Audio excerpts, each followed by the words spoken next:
From the Cactus, KCTS FM Phoenix, I'm Jamison Greenwood with Greenwood and Company. Well, I hope everybody's been having a good week, that you're all enjoying the cool weather here in Phoenix. If you're looking for something to do here before the weather gets too hot, if you're looking for something fun to do here in the Phoenix area before it gets too hot, I'd highly recommend you go check out the Desert Botanical Garden. I have loved it. I've been there as an adult and thought it was really beautiful. But the first time I went there was when I was a kid in elementary school, and I just thought cacti were kind of ubiquitous. Growing up in Arizona, they're not really that interesting if you see them all day, every day. But it also served as the backdrop for one of the bravest adventures that Theo, Taylor, and I ever had. When a field trip to the Desert Botanical Garden came about, the three of us were placed in a group with Mary Bradbury and her mother Deanna as the chaperone. We sat in the bus as we wound through the McDowell Mountains toward the Botanical Garden.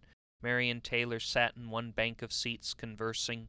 Theo joined the majority of other students in singing 99 bottles of Coke on the wall, since beer would not be appropriate for school.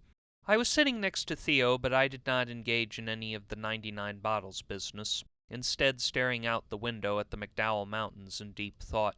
Being an only child for the first 8 years of my life, and having a close relationship with my Grammy Benson made me an old soul, not partial to the here-and-now antics common to children and youth.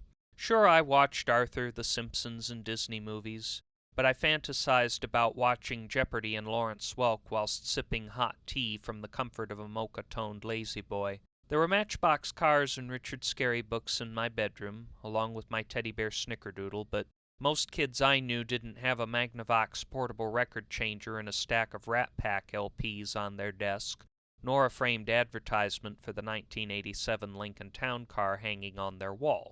If those didn't convince you I was some geezer in a kid's body, then surely the pamphlet on my nightstand entitled Cataract Surgery, Understanding Your Lens Options would.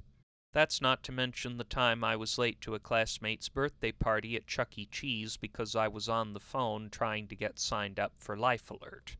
Being different was no walk in the park, but no one was spared by Doug, our school bully, who along with his sidekick Grayson had pestered Theo, Taylor, and I off and on since kindergarten.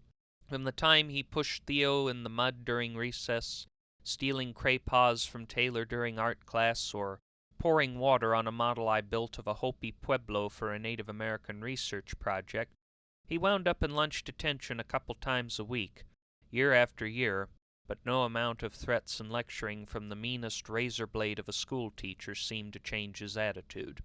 It was a wonder to me they didn't expel him, but I guess he never went far enough to warrant such intervention. He was like the lazy co-worker who on the surface should be let go, but who works just hard enough to avoid getting fired. Whenever Doug and Grayson tried to engage Theo, Taylor, or me, the selected victim would usually join the other two to gain support. 2 against 1 was helpful, but Doug, who was held back in first grade, was large for his age, and didn't care, though there was one surefire method we could utilize to get Doug off our backs, involving the strangest of locations. Our school's playground was in the middle of the rear schoolyard, which backed up to a set of 1970s luxury ranch houses that surrounded our community. On one side were a soccer field and basketball court, and on the other side near the swings was a small bird sanctuary erected to pay homage to a teacher that was killed in an ostrich attack.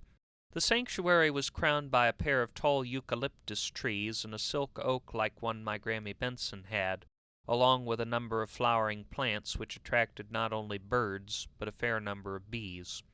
Because bullies like to give off an air of confidence, it surprises me looking back how openly Doug expressed a fear of bees.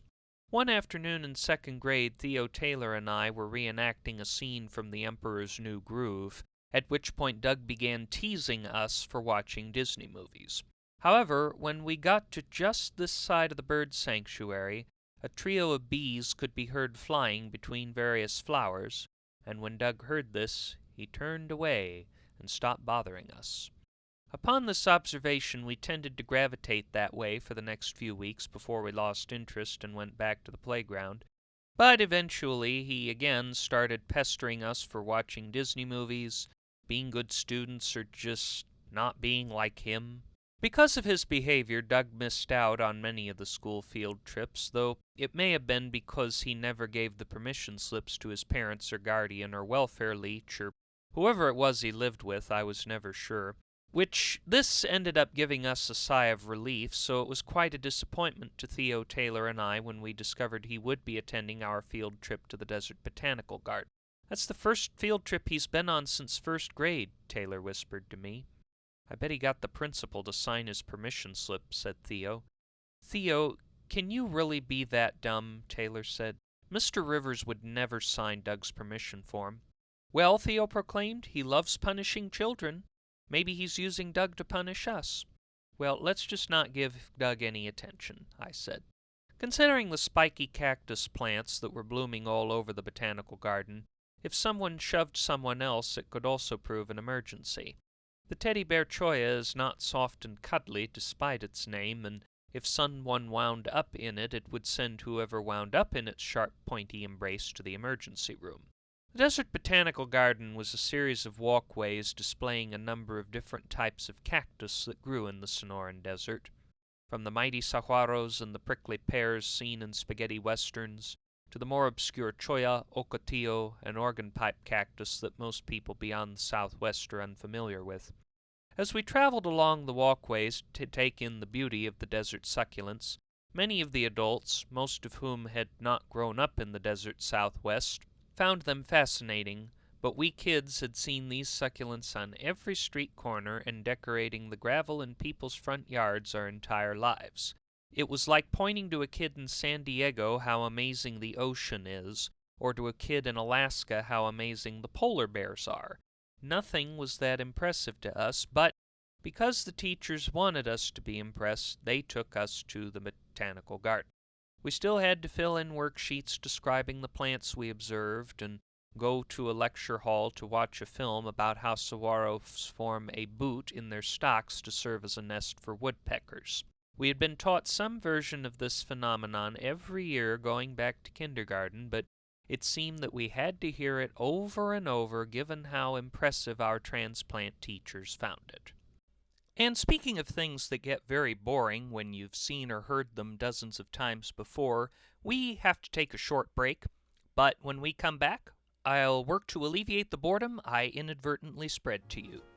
You're listening to Greenwood and Company on KCTS.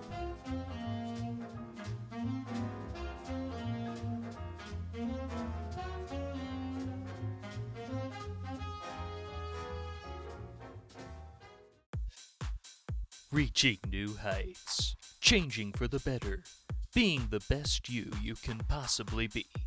If you're tired of all this horse hockey that regular gyms peddle, Arnold Club Fitness Center is the gym for you.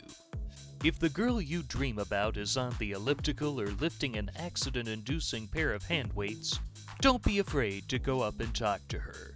And if cute girls scare you half to death, the girls surrounding you on the middle treadmill will chat up a storm with you, and that's not to mention another girl in the kickboxing ring. Come in with a goal to burn fat, leave with a Friday night date. Lift 300 pounds, spend $300 on the down payment for an engagement ring. Run 100 miles, rack up $100,000 in debt on a vacation home in the Bahamas. Arnold Club Fitness Center, the perfect gym for love-starved individuals with ill-conceived short-term fitness goals.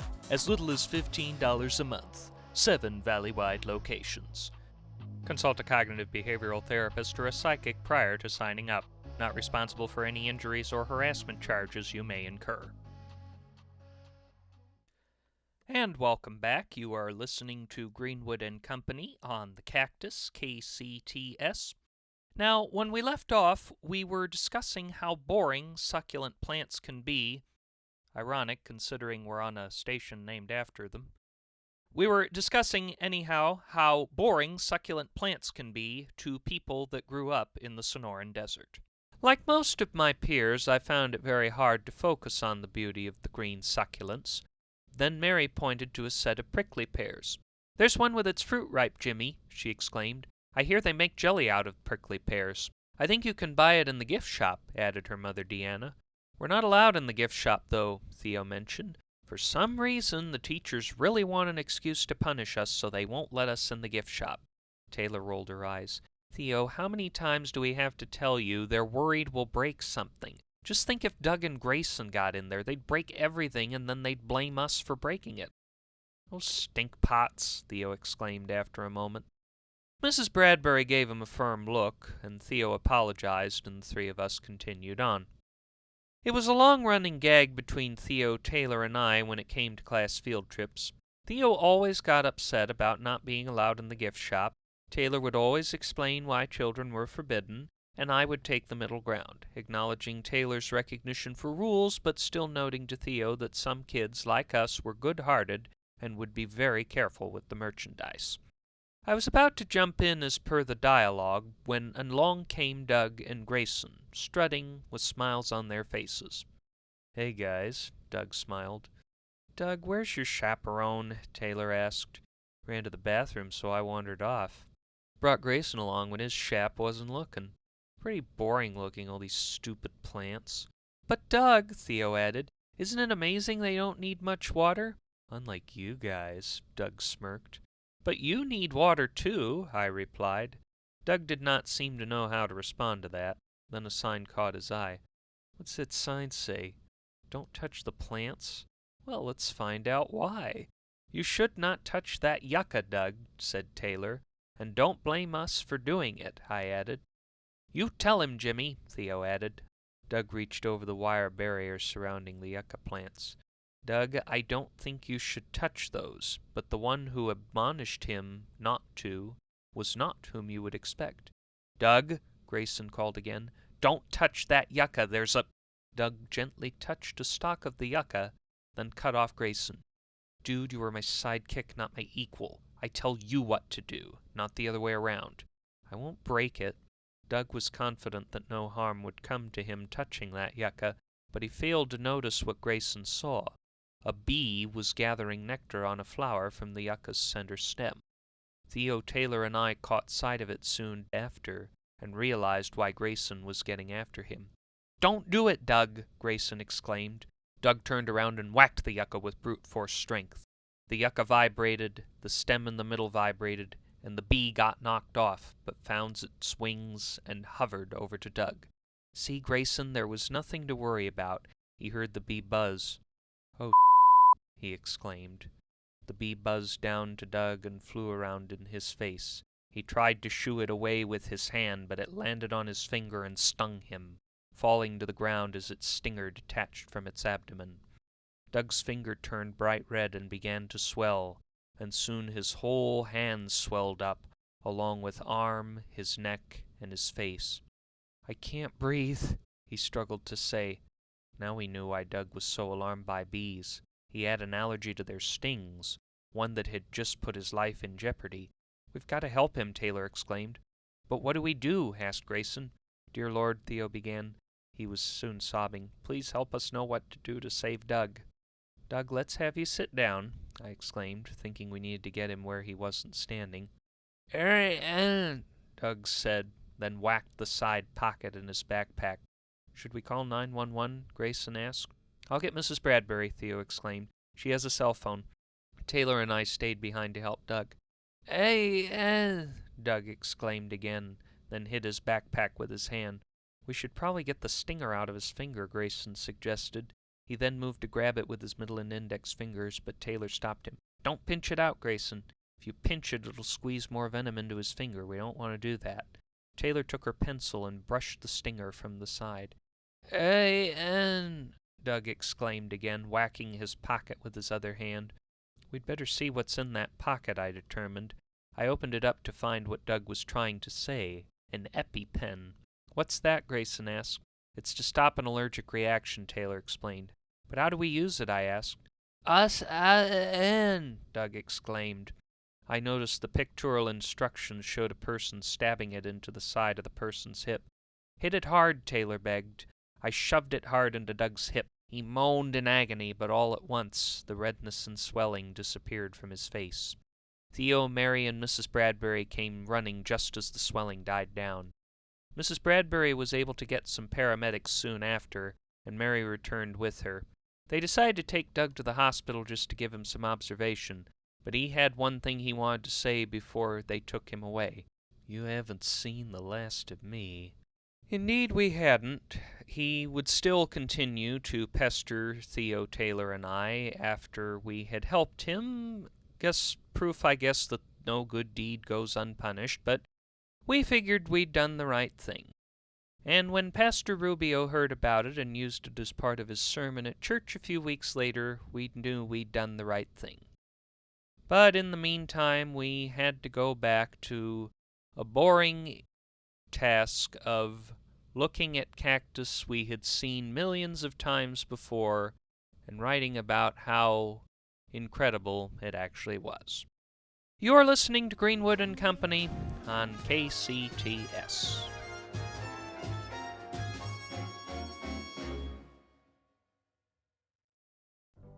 Recently, my grandson had his 16th birthday, and I wanted to buy him his dream car, a Corvette, Bugatti, or Yugo. But living off my pension and Social Security, where would I get the money to buy it? I knew my friend Ranger Powell at Forest Canyon Bank and Trust had the answer. That's right, Mrs. Funkle. Ranger Powell here, and I can tell you Forest Canyon Bank and Trust is like that trusted friend and neighbor you can rely on. Or at least that friend and neighbor you know well enough you won't get any surprises. Whether you need a simple Japanese hatchback or a truck or van for your small business, we'll get you a loan with guaranteed approval and the highest interest rate we possibly can. You'll pay for it the rest of your life, and your heirs will owe more than they own, but at least you'll get the perfect car in a jiffy. For all your banking and financing needs, come on down to Forest Canyon Bank and Trust. Tell them Ranger Powell sent you. Forest Canyon Bank and Trust is not insured by the FDIC and may have mafia ties. Terms of loan may require you to declare bankruptcy and/or flee the country. Do not apply for a loan with this bank under any circumstances. Well, I sure wouldn't bank with them, but forget I said that. Support for Greenwood and Company and the Cactus, KCTS, comes from the Society for Cats with Mathematics Test Anxiety, the Used Car Salesman Plaid Sport Coat Foundation, and from Bob's Bumpy Rides. Well, before you folks, I know a bunch of you are getting ready to write up your emails to the manager of KCTS to demand that I be fired for committing all this slander against the succulent plants that make Arizona such a wonderful place to live. I have to assure you I do have a softer side for cacti, especially the first cacti I ever remember seeing, which were in the backyard of my Grammy Benson's house in Sun City West, and which I wrote about in this poem called Grammy's Cactus Garden. Grammy's Cactus Garden begins beside the garage. A trio of sturdy choyas protect the patio. Grammy protects you, warning, "Do not touch. Sharp stickers." Beyond the patio, some prickly pears bloom by the bedroom window. Yet beyond the house, a sage-green silent symphony awaits. The organ pipe its dozen or so branches, scare with their stickers, yet inspire with epic beauty. A perfect Sunday worship space. Then you reach the mighty saguaro, absorbing the midday sun. First cactus Grandpa planted before you were born. He's in heaven with the Lord, who, like this sturdy green saguaro, will last forever, long after Grammy, you, and the house have disappeared. Though now it's time to go inside, you first visit the smooth stalks of the spineless bumpy cactus. Ecstasy enters your heart when Grammy says, "You can touch that one. It won't hurt you," she smiles.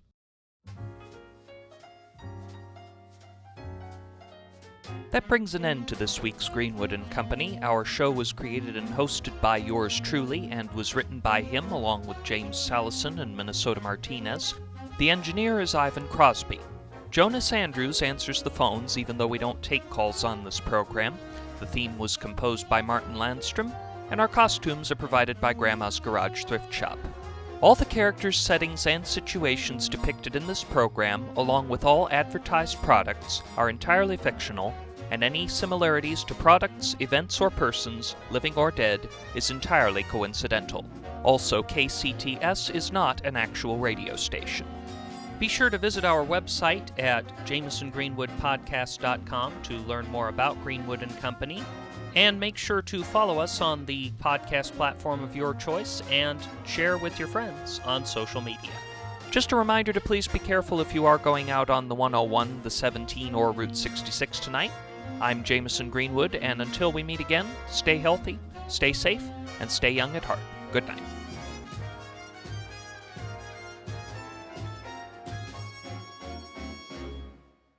This is KCTS FM Phoenix. Stay tuned for Lacking in Substance.